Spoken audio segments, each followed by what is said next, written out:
হরে কৃষ্ণ। সকল একাদশী কবে পড়েছেন ভারত ও বাংলাদেশে? তো 15 তারিখ না 16 তারিখ পালন করতে হবে ভারত ও বাংলাদেশে, বৃন্দাবন নবদ্বীপ ধামে। তো তা জানতে হলে অবশ্যই চ্যানেলের সঙ্গে যুক্ত থাকবেন যে সকল একাদশী কিভাবে পালন করবে। এই সকল একাদশী খুবই একটি মাহাত্ম্য রয়েছে, কারণ এই সকল একাদশী বিশেষ কিছু মাহাত্ম্য রয়েছে, তা বৈবর্ত পুরাণে যুধিষ্ঠির সংবাদে বলে দিয়েছে যে সকল একাদশী করে তার এই জীবনে কোনো দুর্ভোগ আসে না। বর্ণ বৈবর্ত পুরাণে একাদশী যে সকল একাদশী রয়েছে তার মাহাত্ম্য বলে দিয়েছে যুধিষ্ঠির সংবাদে। তো 15 তারিখ সোমবার এই একাদশী পালন করতে হবে ভারত ও বাংলাদেশ বিভিন্ন প্রান্তে, কারণ হরি বসর হচ্ছে শ্রী একাদশী স্বরূপ। যেরকম শ্রী হরিকে কিন্তু প্রসন্ন করতে হলে এই একাদশী অবশ্যই পালন করা প্রয়োজন, একান্ত প্রয়োজন সনাতন হিন্দু ধর্মের মানুষদের। অনেকেই কিন্তু এই একাদশী ব্রত উৎসব পালন করেন না, তাদের কিন্তু এই গুণোত্তার পাপে জর্জরিত হয়ে যায়। তো একাদশীতে উপন্ন একাদশীতে দেখতে পাওয়া যায় যে ব্যক্তি একাদশী করেন তার আর পূর্বজন্মের অধীন হতে হয়, মানে এই জন্মে আর অধীন হয় না, সব পাপ বিনষ্ট হয়ে যায়। তাই একাদশী অবশ্যই পালন করতে হবে। সে আপনারা নির্জলা না থাকুন, শাকার গ্রহণ করুন, ফল আহার করুন, মার্কেটে অনেক এভেলেবেল পাওয়া যায়, তা নিয়ে কিন্তু আমাদের এই সোমবারে 15 তারিখ সকল একাদশী পালন করতে হবে। তো পরদিন অর্থাৎ মঙ্গলবার 16 তারিখ পালন করতে হবে দ্বাদশী ব্রতোৎসব।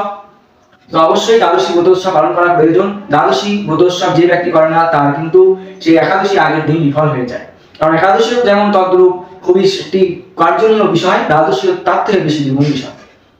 তো দ্বাদশী ব্রত কখন পালন করতে হবে? 9:30টাতে ভারতে পালন করতে হবে। সূর্যোদয় থেকে আরম্ভ করে 9:30 মধ্যে পালন করতে হবে, শেষ 9:30। তাই আগে কিন্তু পালন করতে পারবে সূর্যোদয় থেকে আরম্ভ করে। আর বাংলাদেশে সূর্যোদয় থেকে আরম্ভ করে 10টার মধ্যে পালন করতে হবে। তো একাদশী এইভাবে পালন করলে অবশ্যই সেই বিষয়টি, সেই ব্রতটি অবশ্যই পালন হয়। যে কোনো ব্রত করুন না করুন, কিন্তু একাদশী ব্রত অবশ্যই পালন করতে হবে। সেদিন কোনো কুখাদ্য নেশাদ্রব্য জিনিস সেদিনকার বর্জন করতে হবে। যারা বিড়ি সিগারেট খান সেদিনকে অবশ্যই বর্জন করতে হবে, কারণ বিড়ি সিগারেট খেলে কিন্তু চা খাওয়া যাবে না, চায়ের মধ্যেও কিছু জিনিস নেশাদ্রব্য রয়েছে। তা আপনারা জানেন যারা চায়ের নেশা, তাদের কিন্তু একটি নেশা যে চাপাতি থাকে, ওই নেশা থেকে ওই নেশা আমাদের একাদশীটি ভঙ্গ করে দেয়। তাই চাও সেদিন গ্রহণ করা যাবে না, শুধু দুধ গ্রহণ করবেন। যারা পারেন না তারা নির্জলা থাকবেন না, আর যারা ফল আহার করবেন, ফল সবই খাওয়া যাবে বলতে গেলে। আর শাকার গ্রহণ করবেন, শাকারের মধ্যে হলুদ দেওয়া হবে না, লঙ্কা দেওয়া হবে না, সন্দেহ লবণ ইউজ হবে, ঘি, তারপরে সানফ্লাওয়ার তেল, রিফাইন্ড তেল, এগুলি ইউজ হবে না, এগুলি মাথায় রাখতে হবে। গোলমরিচ আপনারা ইউজ করবেন। তো সেই শাকার মধ্যে কি দিতে পারবেন? মিষ্টি আলু, তারপর কোয়াশ, তারপর আলু, এগুলি দিয়ে আপনারা শাকার গ্রহণ করবেন।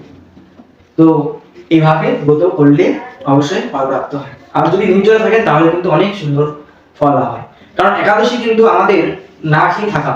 ভারতভক্তি বিলাসে বলেছে নির্জলা যে ব্যক্তি করে তার কিন্তু অনেক পূর্ণ প্রদায়নী হয়ে থাকে। যদি পারেন, সামর্থ্য থাকে, তার নির্জলা থাকবেন। না থাকলে অবশ্যই কিন্তু শাকার বা ফল আহার গ্রহণ করতে হবে। তাই নয় কিন্তু নির্জলা থাকা অবশ্যই প্রয়োজন তা বলছি না, কিন্তু যারা সংসারী গৃহস্থের ব্যক্তি তাদের কাজকর্মগুলো থেকে তাদের ফল আহার গ্রহণ করবে।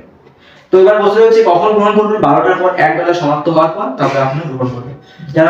যারা কাজে ব্যস্ত তারা যদি পারেন 12টার পর গ্রহণ করবেন। আর অবশ্যই এই ব্রত পালন করবেন সুন্দরভাবে। আগের দিন সংযম করবেন, নিরামিষ আহার গ্রহণ করবেন। যারা নিরামিষ গ্রহণ করবেন দন্ত মাজন করে নেবেন।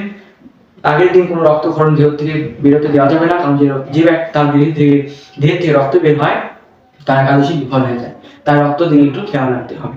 সেদিন তারা সারাদিন নাম জপ করবেন, গীতা পাঠ অধ্যয়ন করবে, সাধু কথা সাধু সঙ্গ করবে। এগুলি করলে একাদশী ব্রত খুব সুন্দর। তো একাদশীর পারণ হলো, একাদশী পারণ মন্ত্র কি? অজ্ঞান ভূতেন কেশব প্রসিদ্ধ সম্মুখে না জ্ঞান দৃষ্টি প্রদেহ। এইভাবে একাদশী পালন করলে পরের দিন দ্বাদশী ব্রত অবশ্যই পালন করা প্রয়োজন।